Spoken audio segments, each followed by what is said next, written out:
अंग्रेजी में एक कहावत है, success is the best revenge.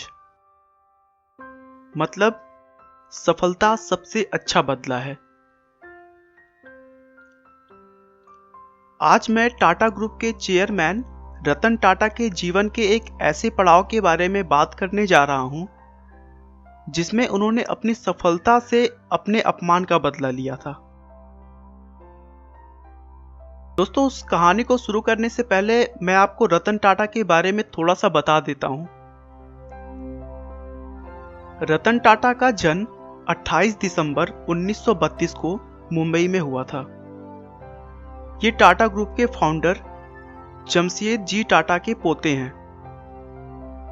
1991 में उन्हें टाटा ग्रुप का चेयरमैन बना दिया गया। उसके बाद रतन टाटा के देखरेख में ही टाटा कंसल्टेंसी सर्विस की शुरुआत हुई। उसके बाद उन्होंने टाटा चाय, टाटा मोटर्स, टाटा स्टील जैसी कंपनियों को शिखर पर पहुंचाया। भारत सरकार ने रतन टाटा को 2 बार पद्म विभूषण द्वारा सम्मानित किया। ये सम्मान देश के तीसरे और दूसरे सर्वोच्च नागरिक का सम्मान है। टाटा का बिजनेस 100 देशों में फैला हुआ है और उनकी कंपनी में करीब 6.5 लाख लोग काम करते हैं। दोस्तों, सबसे बड़ी बात टाटा ग्रुप की यह है कि वो अपने फायदे का 66% चैरिटी में दान कर देते हैं।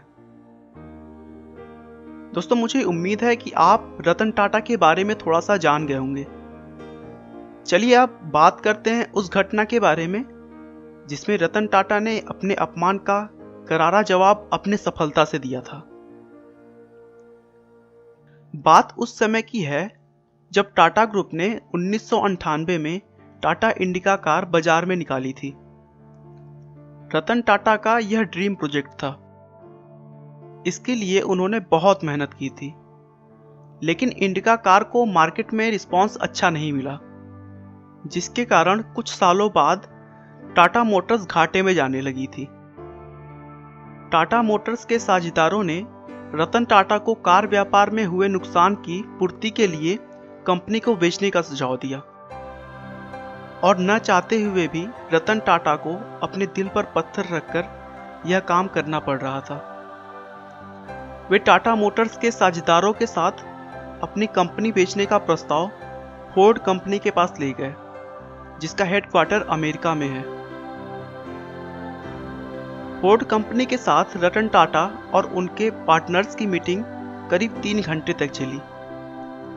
फोर्ड के चेयरमैन बिल फोर्ड ने रतन टाटा के साथ बहुत बदसलूकी सा व्यवहार किया और बातों ही बातों में यह कह दिया कि जब तुम्हें इस बिजनेस के बारे में कोई जानकारी नहीं है तो फिर तुमने इस कार को लॉन्च करने में इतना पैसा क्यों लगाया।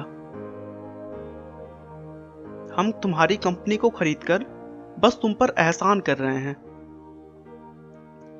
यह बात रतन टाटा को दिल पर लग गई। वह रातों रात अपने पार्टनर्स के साथ उस डील को छोड़कर वापस चले आए। बिल फोर्ड की उन बातों को रतन टाटा भुला नहीं पा रहे थे।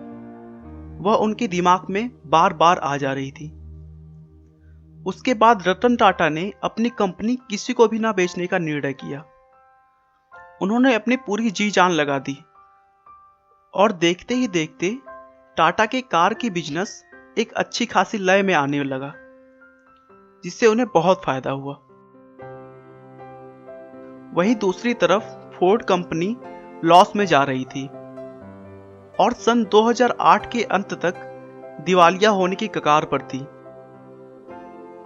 उस समय रतन टाटा ने फोर्ड कंपनी के सामने उनकी लग्जरी कार जगुआर और लैंड रोवर के खरीदने का प्रस्ताव रखा और बदले में फोर्ड को अच्छा खासा दाम देने के लिए कहा। चूंकि बिल फोर्ड पहले से ही जगुआर और लैंड रोवर की वजह से घाटा झेल रहे थे, उन्होंने यह प्रस्ताव खुशी खुशी स्वीकार कर लिया। बिल फोर्ड बिल्कुल उसी तरह अपने साझेदारों के साथ टाटा समूह के मुख्यालय पर पहुंचे, जैसे कभी रतन टाटा बिल फोर्ड से मिलने उनके मुख्यालय गए थे। मीटिंग में यह तय हुआ कि जगुआर और लैंड रोवर ब्रांड 9300 करोड़ में टाटा समूह के अधीन होगा। इस बार भी बिल फोर्ड ने वही बात दोहराई जो उन्होंने मीटिंग में रतन टाटा से कही थी, बस इस बार बात थोड़ी पॉजिटिव थी। बिल फोर्ड ने कहा कि आप हमारी कंपनी खरीदकर हम पर बहुत बड़ा एहसान कर रहे हैं। आज जगुआर और लैंड रोवर टाटा समूह का हिस्सा है और बाजार में बेहतर मुनाफे के साथ आगे बढ़ रहा है। रतन टाटा अगर चाहते तो बिल फोर्ड को उसी मीटिंग में ही करारा जवाब दे सकते थे, लेकिन रतन टाटा अपने सफलता के नशे में चूर नहीं थे।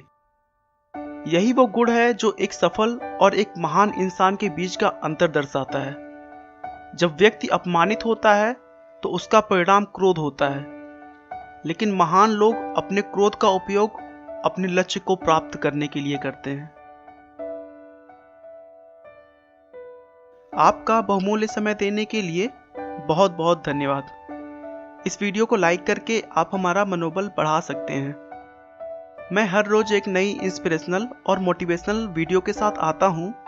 दोस्तों, अगर आप हमारे वीडियो को मिस नहीं करना चाहते तो कृपया चैनल को सब्सक्राइब कर लें। आपको यह कहानी कैसी लगी हमें कमेंट करके जरूर बताएं। धन्यवाद।